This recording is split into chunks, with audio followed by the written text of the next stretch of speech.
మీ నడుములు కట్టుకోండి, మీ దీపములు వెలుగుతూ ఉండనియండి.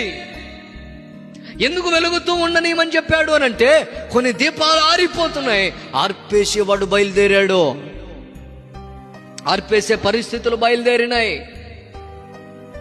నీ ప్రార్థన జీవితాన్ని కొల్లగొట్టాలని, నీ ఆధ్యాత్మిక జీవితాన్ని కొల్లగొట్టాలని వాడు చేయని ప్రయత్నం అనేది ఉండదు. దేవుని సహాయం చేత వెలిగేవాడు ఎవడు ఆర్పలేని జ్వాలగా మారుతాడు. మీ దీపములు ఏమవుతూ ఉండాలా?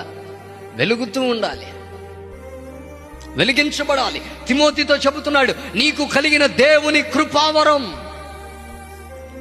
ఏం చేయబడతా ఉండాలో తెలుసా? ప్రజ్వలించబడాలి అని నీకు జ్ఞాపకం చేస్తున్నాను. ఏ కృపావరం నువ్వు కలిగి ఉన్నావు? నీ విశ్వాసం రోజు రోజుకి ఏమవ్వాలా? ఎదగాల, ఇంక్రీజ్